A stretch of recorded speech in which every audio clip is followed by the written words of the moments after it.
오늘 본문은 부한자들에 대한 책망의 말씀입니다. 야고보가 그동안 가난한 자들을 차별하는 문제, 또 교회 안에서 갈등과 다툼의 문제를 다루었는데 아마 당시 교회 안에서 부자와 가난한 자들로 인한 갈등이 있었던 것 같습니다. 그래서 앞에서 가난한 자들을 돌보는 행함이 있는 믿음과 또 참된 지혜에 대해서 언급을 했는데 오늘 본문은 당시 부한자들의 잘못에 대한 구체적인 책망의 말씀입니다. 그런데 여러분, 오늘 이 문제를 다루기 전에 성경이 말씀하시는 그 부와 재물에 대해서 먼저 살펴보고 본문을 묵상하겠습니다. 여러분, 성경에 보면은 돈, 재물에 대해서 크게 두 가지 흐름이 있습니다. 첫 번째는 돈의 어두운 측면입니다. 부정적인 측면이죠. 가장 유명한 말씀이 디모데전서 6장의 말씀입니다. 돈을 사랑함이 일만하게 뿌리가 되나니 이것을 탐하는 자들은 미혹을 받아 믿음에서 떠나 많은 근심으로써 자기를 찔렀도다 라고 했고요. 예수님께서도 하나님과 재물을 겸하여 섬기지 못할지니라, 이렇게 돈에 대해서 어두운 측면으로 말씀하신 부분이 있습니다. 왜냐하면 돈이 있으면 사람이 교만해지기 쉽거든요. 또 사람이 돈 때문에 범죄하기 쉽습니다. 뉴스에 나오는 많은 범죄가 아마 돈 때문일 것입니다. 그래서 돈은 범죄의 뿌리요, 또 타락의 원흉이라고 생각하는 관점이 있습니다. 그런데 여러분, 성경은 돈을 이렇게 부정적인 측면에서만 보지 않습니다. 밝은 측면이 있습니다. 뭡니까?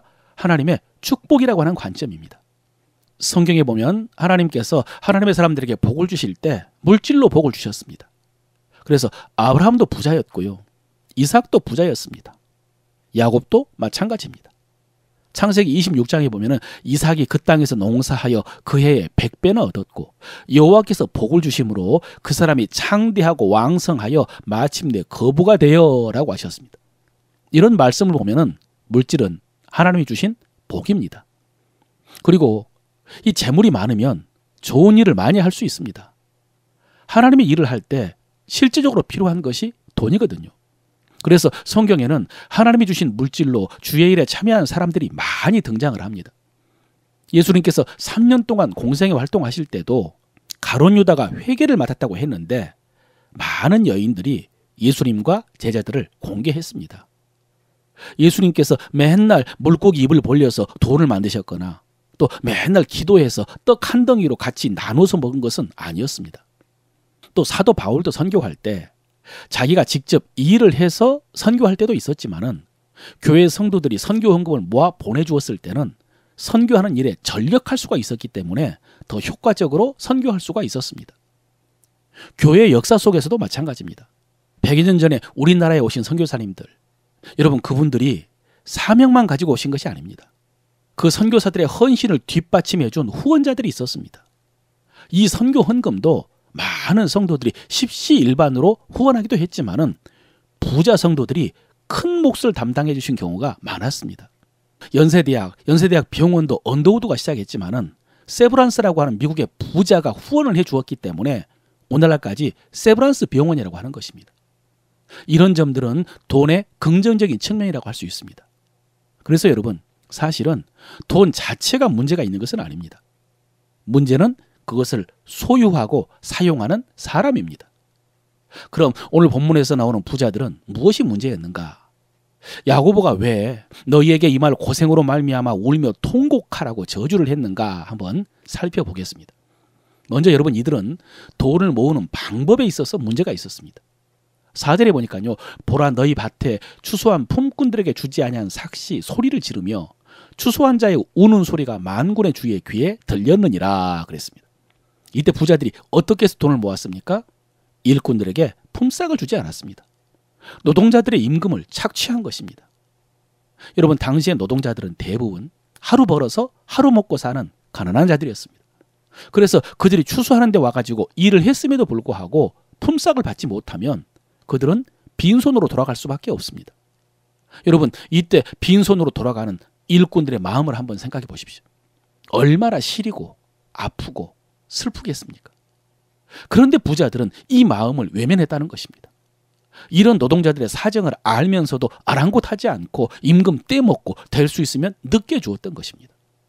여러분, 이 불쌍한 노동자들의 사정을 하나님께서 아십니다. 하나님께서는 이런 사람들에게 관심이 많으시고 이런 사람들의 신음과 탄식에 귀를 기울이시는 분입니다. 그리고 중요한 것은 하나님은 억울한 사람의 탄식과 우는 소리를 들으시고 가만히 있지 않는다는 사실입니다. 반드시 심판하시는데 오늘 본문에 정말로 무서운 표현이 있습니다. 살육의 날에 그랬습니다. 너희가 도살장으로 끌려가는 날이 다가오는데 그렇게 불쌍한 자들을 착취하고 너희는 사치하고 쾌락을 누렸다라고 경고합니다. 두 번째로 또 이 부자들이 울고 통곡해야 될 일이 있습니다. 이들 부자들이 돈을 어떻게 관리했느냐. 2절 3절에 보니까요. 너희 재물은 썩었고 너희 옷은 좀먹었으며 너희 금과 은은 녹이 슬었으니 이 녹이 너희에게 증거가 되어 불같이 너희 살을 먹으리라. 너희가 말세에 재물을 쌓았도다 그랬습니다. 여러분 여기서 야고보가 책망하는 것은 그들이 재물을 쌓아놓았다는 것입니다. 그런데 그 쌓아놓은 재물이 창고에서 녹이 슬고 썩어가고 있다고 그랬습니다. 무엇이 문제입니까? 바르게 사용하지 않는 것이 문제입니다. 옳은 일을 위해서 쓰지 않는 것이 문제입니다.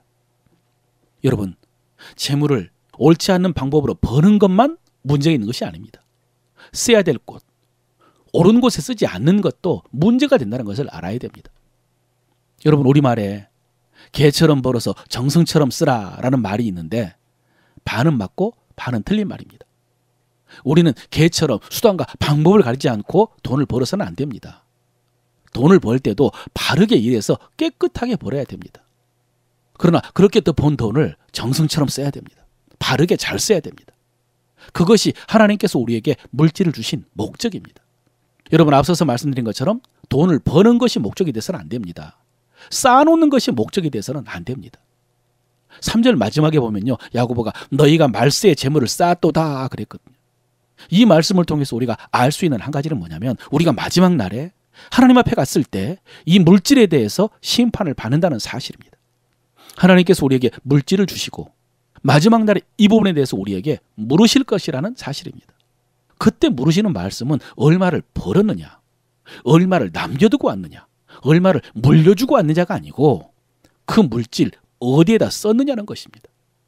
그런데 오늘 본문의 부자들은 그 물질을 쾌락을 위해서 사치했을 뿐만 아니라 녹이 슬도록 쌓아두었으니 큰 실수를 한 것입니다. 이 일은 통곡할 일이라는 것입니다.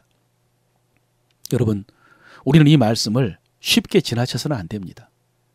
이 말씀을 재벌이나 갑부들에게 해당되는 말씀이라고 그렇게 들어서는 안 됩니다. 당시에 그런 부자들에게 주시는 책망의 말씀이지만 오늘 우리가 들어야 될 말씀도 있습니다. 우리도 오늘 하나님 앞에 가서 우리가 받은 바 물질에 대해서 많고 적던 간에 심판받는다는 말씀을 무섭게 받아야 됩니다. 그래서 오늘 마지막으로 우리 입으로 고백하여 묵상해야 될 말씀이 이것입니다. 돈은 하나님이 주신 분복입니다. 그것을 누리며 즐거워해야 됩니다. 그러나 동시에 돈은 하나님의 은사입니다. 하나님이 돈을 주신 목적이 있습니다. 하나님께서는 우리에게 돈을 어떻게 사용했는지 물으실 것입니다. 그러므로 우리는 하나님의 뜻을 위해 돈을 잘 써야 합니다.